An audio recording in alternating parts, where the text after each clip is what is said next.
right, so we're gonna do this concussion protocol. How many concussions have you had? 4 to 5. 4 to 5. Okay, so we're gonna look for a hypertonic muscle. So we're just gonna check both PMCs on each side. Hold your arm in, don't let me pull. Good. I'm just gonna squeeze this, see if autogenic inhibition occurs. Hold your arm in, and it does. It weakens like it should. Okay, so this side is okay. So we know this cortex is fine. So we're gonna check this side. Press in for me. Okay, and then we're gonna squeeze that, see if that shuts off the way it should. Hold tight. It doesn't. Okay, so we know that this side is hypertonic, so the hemisphericity is on this side. So we're gonna fire this side so it comes back into this side of the brain. So we can check the TFL also, just to show you that it's all one-sided. Hold your leg out. Good. And then if I squeeze this, it should shut off. Press out. But it doesn't. Okay, so this side, just to compare, hold your leg out. Good, nice and strong. This should shut off. Press out, and it does. Okay, so we can see the whole left side is hypertonic. So we're gonna fire areas of inhibition. Okay, so we're just gonna start with the cochlear nerve, which fires into the pontomedullary area. And we'll see if that makes autogenic inhibition work. Hold tight. It does not, so it's not that. I'm gonna check his cerebellum and vestibular apparatus at the same time. Just move your head around for me. Okay, good, relax. All right, hold tight. All right, so that's what causes it, the cerebellum. So he's gonna have a knot on his left side. Is that sore back in here? Mm-hmm. Okay. Right side, sore or not? Not nearly as sore as the other. Okay, so it's all left-sided, like we assume. So we're gonna do cerebellum stuff. I'm just gonna check his frontal lobe also. Follow the red lines. We got an optokinetic tape. Follow the red lines with your eyes. Good. That's firing the left or the right frontal lobe. We'll see if that does anything. Hold tight. No. So it's just cerebellum that we're actually working with. Okay. So for this, we're going to do the left-sided cerebellum vestibulo-ocular exercises, which I've already sent you guys a video on. So that's what he's going to do at home, okay? But the treatment for the cerebellum here, I'm actually just going to fire, there should be some soreness through here. Anything right in here? Right there. Okay, so I'm just going to stimulate the vagus nerve as I tap stomach 1 and large intestine 20. Let me have you swallow. I mean, you can test for all this, but I've tested it over and over and it's always there. So I just tap it out. So you just have the patient swallow every 5 to 7 seconds or so as you do this. Takes about 30 seconds.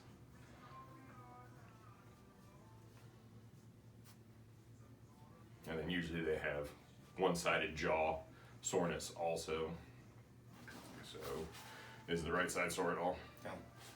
Is the left side sore? Yeah. Okay. So we're going to do the same thing. We're just going to tap and rub as the patient open and closes. Open and close it here.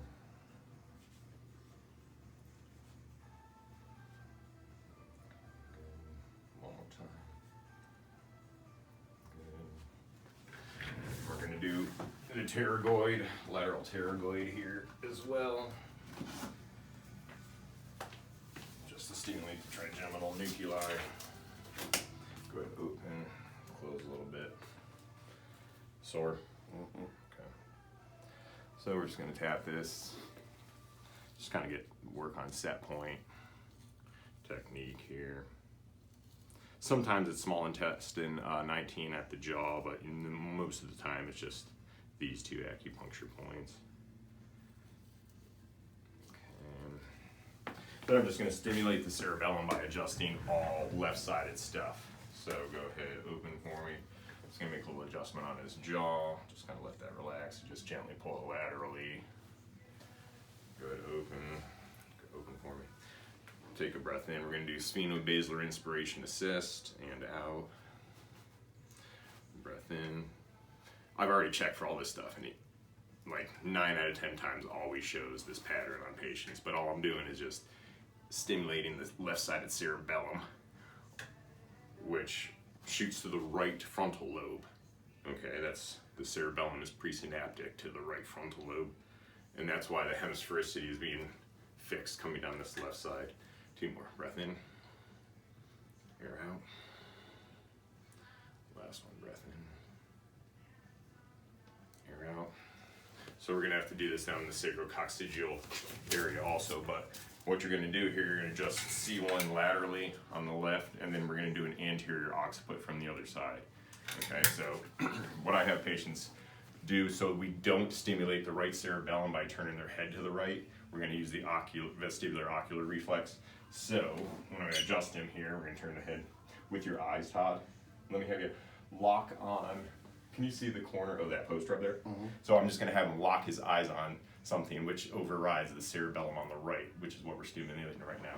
So let your head just relax here. Good. Okay, now for this one, we're gonna stimulate the cerebellum on the left. So what I'm gonna have him do is close his eyes. So go ahead, close your eyes. We're gonna come up underneath. I'm gonna contact the occiput and pull it back. So we're stimulating the left side.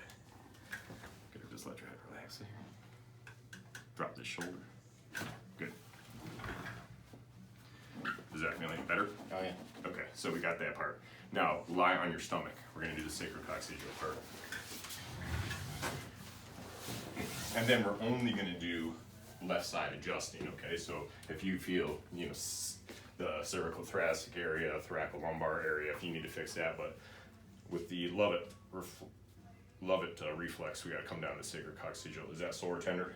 No, not too bad. Not bad, okay. Take a breath in, air out.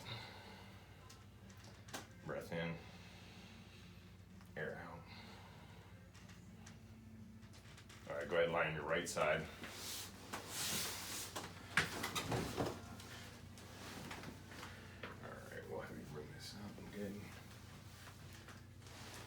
All right, good.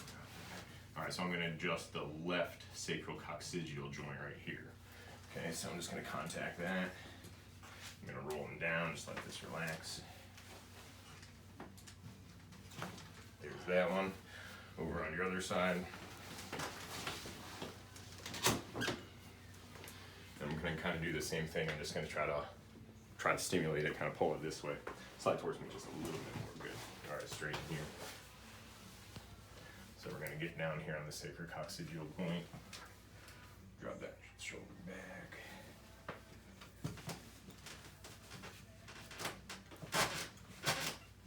Okay, good. All right, on your back. And then I'm just gonna adjust the left side of his body. So we're gonna do his ankle here. Let your leg just relax there. Good. Good. We can adjust his wrist. Good. Elbow. Good. We can adjust his shoulder.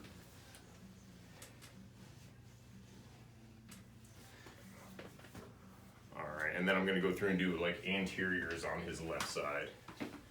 So we're just gonna do this guy here. All right, let your air out. Not too bad there. Not too bad there. Okay, go ahead, liners. Actually, let me just recheck. So we'll just recheck to see if the left-sided cerebellum stimulation was enough to reset the autogenic inhibition. We'll squeeze that. Hold your arm in. And now it fires properly, okay? So we know we did the right thing. So I'm gonna send him home with left cerebellum exercises to do. And then we're gonna have him do that. Every time he comes back in, we're gonna check to see if autogenic inhibition occurs. Once we do, we know that we balance the hemisphericity. Okay, go ahead.